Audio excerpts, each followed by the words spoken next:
खबर मैं हूं आपके साथ मनीष शर्मा। बुलेटिन की शुरुआत इस वक्त की बड़ी खबर के साथ कर लेते हैं। गहलोत मंत्री परिषद की बैठक खत्म हो चुकी है। गहलोत मंत्री परिषद की बैठक में बड़ा फैसला लिया गया है। सभी मंत्रियों ने बोर्ड परीक्षाओं को निरस्त करने पर सहमति बनी है। और चलिए सीधे लिए चलते हैं। गोविंद सिंह डोटासरा इस वक्त क्या कुछ कह रहे हैं, सुन लेते हैं। जितने प्रतिशत लॉकडाउन खुला है उसी हिसाब से टीचर्स को बुलाए जाएंगे और जब तक सार्वजनिक ट्रांसपोर्ट पूरी तरीके से नहीं खुल जाता है तब तक किसी भी टीचर को जो बाहर से आता है उसको वो शाला प्रधान उसको कंपेल नहीं कर सकता है, क्योंकि काफ़ी ऐसे टीचर हैं जो दूसरे डिस्ट्रिक्ट्स में रहते हैं। तो कहने का तात्पर्य जब सार्वजनिक ट्रांसपोर्ट खुल जाएंगे और लॉकडाउन के हिसाब से जब ऑफिसेज खोलने की जितने प्रतिशत की छूट सरकार के द्वारा दी जाएगी उतनी प्रतिशत शाला के अंदर टीचर आएंगे, शेष को दूसरे कार्य में लगाया जाएगा। इसलिए 10वीं और 12वीं की जो एग्ज़ाम्स कैंसिल की गई हैं उसके बारे में जल्दी हम मेथड तैयार करके और जो बच्चे पढ़े हैं उनका किस प्रकार से मार्किंग होगी 10वीं और 12वीं की वो तय करके, यानी सर ये परीक्षाएं नहीं होंगी, ये कैंसिल का मतलब यही मान कैंसिल का मतलब ये है कि परीक्षाएं नहीं होंगी।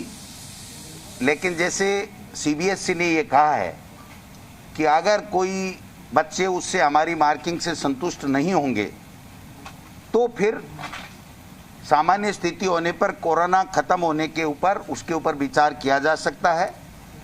तो ये विकल्प हमारे लिए भी खुला हुआ है। लेकिन आज की तारीख में जो फैसला हुआ है वो ये हुआ है कि 10वीं और 12वीं की राजस्थान माध्यमिक शिक्षा बोर्ड की परीक्षाएं कैंसिल की गई हैं, नहीं होंगी। क्या पैटर्न कुछ डिसाइड, कुछ फॉर्मूले पे बात हुई है सर? क्या नहीं, वो फार्मूले पे यहाँ पे बात नहीं, वो एजुकेशन डिपार्टमेंट को तय करना है कि किस प्रकार से उन्होंने टेस्ट लिए हैं, हाफ ईयरली एग्जाम्स ली है, 10वीं के क्या मार्क्स हैं, 11वीं में उसकी क्या परफॉर्मेंस है, 12वीं में जो बच्चा पढ़ा है उसने किस प्रकार से पढ़ा है, कितना वर्कबुक में काम किया है, कितना उसने टेस्ट में लिखा है, कितना ऑनलाइन वो बिजी रहा है, किस प्रकार से रहा। तो वो सारी चीज़ें देख करके एक मेथड जल्दी हम लोग तय करेंगे जिससे बच्चे के भविष्य के साथ में कोई खिलवाड़ ना हो और वो पूरी तरीके से संतुष्ट रहे कि हाँ मैं इस कैटेगरी का था जितने नंबर मेरे आए। नए शैक्षणिक सत्र को लेकर एक बार दोबारा बता दीजिए सर। क्या नया शैक्षणिक सत्र 6 तारीख तक था, 7 से खुल गया। पीओ हमारा पहले से ही मौजूद है, कोरोना में उसकी ड्यूटी है। जितना लॉकडाउन कार्यालय खोलने के बारे में छूट देगी सरकार उतने प्रतिशत टीचर को ही स्कूल में बुलाया जाएगा। लेकिन जब तक सार्वजनिक परिवहन चालू नहीं होगा तब तक वो टीचर अगर विद्यालय में नहीं जाता है तो उसके खिलाफ किसी तरह का कोई एक्शन नहीं होगा जो जिले से बाहर का है या आ नहीं सकता हो किसी कारण से, क्योंकि ये हमारी ड्यूटी में आता है कि सार्वजनिक ट्रांसपोर्ट नहीं खुला हो तो झुंझुनू का आदमी, अलवर का आदमी बाड़मेर में कैसे जाएगा, इसलिए उसका भी हमने ध्यान रखा है। बाकी शेड्यूल हम लोग कल जारी कर देंगे कि उसको क्या क्या करना है, विद्यालय में कितने प्रतिशत को आना है, उनको बच्चों को किस प्रकार से जो स्माइल प्रोजेक्ट है उसके माध्यम से कैसे तैयार करना है, वर्कबुक कैसे तैयार करना है, उनका एडमिशन कैसे होना है, उनका प्रमोशन के जो बनाने हैं मार्कशीट वगैरह, प्रमाण पत्र बनाने हैं वो कैसे बनाने हैं, ये सारी चीज़ें कल हम लोग जारी कर देंगे। सर एक अनाथ बच्चों को भी सरकार उनका ध्यान रखेगी, इस पर भी चर्चा हुई है? बिल्कुल बिल्कुल, इस पर भी चर्चा हुई है और इसको विस्तार से प्रमुख शासन सचिव फाइनेंस को कहा गया है कि आप इसमें ढंग से तैयारी कीजिए, क्योंकि केंद्र ने जो पैकेज देने की बात की है वो बिल्कुल एक तरीके से वो पैकेज कोई पैकेज नहीं है। 10 लाख रुपए की बात की है लेकिन तब दिया जाएंगे तब 18 साल का हो जाएगा, यानी उसको आज की तारीख में कुछ नहीं मिल रहा। तो माननीय मुख्यमंत्री जी ने ये कहा है कि जो बच्चे इस कोरोना के कारण से अनाथ हो गए या जिसके दोनों माँ बाप चले गए या एक पहले चला गया एक बाद में चला गया, वो ऐसा होगा, तो उनको तात्कालिक राहत क्या मिलनी चाहिए, एजुकेशन उनकी बाधित नहीं हो इसके बारे में, चाहे तात्कालिक आर्थिक सहायता के बारे में प्रमुख शासन सचिव फाइनेंस को मुख्यमंत्री जी ने निर्देश दिए कि जल्दी एक इस तरीके का अच्छा सा पैकेज तैयार कीजिए जिससे उन लोगों को जो अनाथ बच्चे हो गए उनको किसी तरह की रहने की, खाने की, उनके पालन पोषण की, उनके एजुकेशन की किसी तरह की कोई दिक्कत नहीं हो। ये सरकार पूरी तरीके से मुख्यमंत्री जी ने निर्देश दिए कि इनकी हम सब व्यवस्था करेंगे। वैक्सीन वेस्टेज पर क्या रहा पूरा परसेंटेज? वैक्सीन वेस्टेज के ऊपर जो प्रोपोगंडा फैलाया जा रहा है वो बिल्कुल गलत है भारतीय जनता पार्टी की तरफ से। वो जब एक्सपोज हो गए कि उनकी वैक्सीनेशन देने की नीति गलत है, वैक्सीनेशन उपलब्ध नहीं करा पा रहे हैं, फ्री में वैक्सीनेशन देने की बात थी वो फ्री में दे नहीं रहे हैं, ग्लोबल टेंडर हो नहीं रहे हैं, ऐसे में केवल मात्र भ्रम फैलाने के लिए और सरकार को बदनाम करने के लिए बातें की जा रही हैं। जबकि स्वास्थ्य मंत्री जी ने पूरी तरीके से बता दिया कि जो केंद्र सरकार के वैक्सीनेशन वेस्ट होने के जो मैक्सिमम जो क्राइटेरिया है कि 10% तक वैक्सीनेशन खराब हो सकती है, वो कहीं भी नहीं हुई पूरे राजस्थान में। और पूरे देश में जितने भी राज्य हैं उनमें भी नीचे पायदान के ऊपर वेस्टेज कम होने वाले राज्यों में राजस्थान का नाम है। और जो बूंदी में 25% बना रहे हैं वहाँ 2% के लगभग है। दूसरे जिलों में भी उन्होंने बताया कि जितनी वैक्सीन होनी चाहिए उससे ज़्यादा डोज हमको लगाएं, जितनी उपलब्ध हुई उससे ज़्यादा, यानी माइनस में है। और वो कहीं 10% बता रहे हैं, कहीं 15% बता रहे हैं, कहीं 25% बता रहे हैं।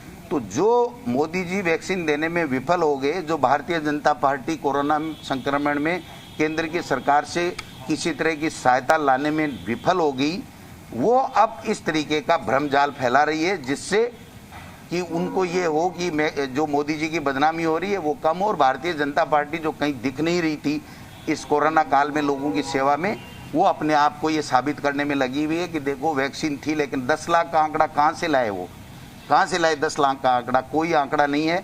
तो मैं समझता हूँ कि ये सारा का सारा भ्रम फैलाया जा रहा है केंद्र के इशारे के ऊपर भारतीय जनता पार्टी के एमपीज, मंत्री और नेताओं के द्वारा। उसको हम लोग पूरे तरीके से खारिज करते हैं। और माननीय चिकित्सा मंत्री जी ने बाकायदा लिख के दिया है उनको, हर्षवर्धन जी को जवाब कि ये है, आपने सार्वजनिक चिट्ठी की है इसलिए मैं भी सार्वजनिक कर रहा हूँ। उसका जवाब आज तक हर्षवर्धन जी की तरफ से नहीं है। कोरोना में सर शानदार प्रदर्शन किया है पूरे प्रशासन ने, लेकिन फिर भी कुछ प्रशासन अधिकारियों को लेकर मंत्रियों ने शिकायत की आज सीएम से, खासकर जयपुर कलेक्टर को लेकर। तो चर्चाएं सब तरह की चलती हैं, सब अच्छा भी कहता है, किसी के कोई लगता है कि भाई मेरी बात नहीं सुनी गई होगी तो उन्होंने कहा होगा, लेकिन इस तरह की बात कोई अलग से कोई बात नहीं है। अपने अपने जो वृतांत बताते हैं आदमी के साथ, मेरे साथ ये हुआ, मैं वहाँ गया, वहाँ अच्छा हुआ, वहाँ अच्छा काम कर रहे हैं, उन्होंने मेरा फ़ोन नहीं उठाया, उन्होंने उठाया, इस तरीके की बातें चलती हैं। लेकिन वैसे कोई इस तरह की कोई शिकायत नहीं थी। उनका ये था कि भाई मेरे फ़ोन नहीं उठाया या फ़ोन पे जवाब नहीं दे पाए। प्रताप सिंह खाचरियावास जी की बात ज़रूर आई थी। बाकी सब लोग एक ही स्वर में ये कह रहे थे कि सरकार ने और अधिकारियों ने, सब ने अच्छा प्रबंधन किया है। और उससे बौखला करके भारतीय जनता पार्टी जो वैक्सीन देने में विफल हो गई केंद्र की सरकार, उसको ध्यान डाइवर्ट करने के लिए इस तरीके की झूठी भ्रामक प्रचार कर रहे हैं। कुछ अनलॉक को लेकर कुछ तैयारियां सर आने वाले दिनों में, और कुछ पाबंदियां धीरे धीरे उसको लेकर कुछ बात हुई खुलने की? वो जैसे जैसे वो कमेटी बनी हुई है तो जैसे जैसे जरूरत होगी वैसे वैसे। एक बात ये भी आई थी कि सुबह 6 से लेकर के और 11 के बजाय इसको दिन में खोला जाए। एक जो खाद बीज की दुकानें थी उसके लिए भी दिन के लिए बात आई कि सब बैंक में काम होता है, तो मुख्यमंत्री जी ने कहा है कि इसको हम दिखवाएंगे। तो मैं समझता हूँ उसके ऊपर माननीय मुख्यमंत्री जी निर्णय लेंगे। सर, आज मीटिंग से पहले प्रियंका जी ने आपसे और मुख्यमंत्री से अपील की थी इस परीक्षा को लेके। नहीं, मुख्यमंत्री जी का जो प्रियंका जी का ट्वीट है वो सभी राज्यों के मुख्यमंत्रियों और शिक्षा मंत्रियों से और पहले प्रधानमंत्री जी से था। तो निश्चित रूप से जो उनको लगा और जो जनता की भावना थी उसके मुताबिक ट्वीट किया, और उस ट्वीट को भी हमको प्रभावित किया उसने भी कि हमारी लीडर भी ये कह रही हैं, जनता भी ये कह रही है, अभिभावक भी ये कह रहे हैं। तो हमको भी आज मंत्रिमंडल में ये निर्णय किया कि भाई हम भी एग्जाम नहीं। कोरोना विदाई की तरफ केसेस कम हो रहे हैं तो संगठन में नियुक्ति आप लोग जिलाध्यक्ष तैयारी कर रहे हैं? आज तो आई बात हुई, आज तो आई भी नहीं है यार, दूसरी और भी नहीं। कुछ और थोड़ी सर, इसके अलावा आप ही बता दो बिना सवाल के। हैं? बिना सवाल के कुछ और डिस्कशन, कोई खास बात कुछ और रही हो? नहीं वो एकदम बहुत लंबी बैठक चली सर। वो तो कोरोना पे। तो अभी आपने सुना गोविंद सिंह डोटासरा को, जिन्होंने प्रेस कॉन्फ्रेंस करके साफ तौर पर ये कहा कि कोरोना का हवाला दिया है और कहा कि जो एग्जाम है वो रद्द कर दिए गए हैं छात्रों के, क्योंकि कोरोना के केसेस लगातार जो सामने आ रहे हैं उसके मद्देनजर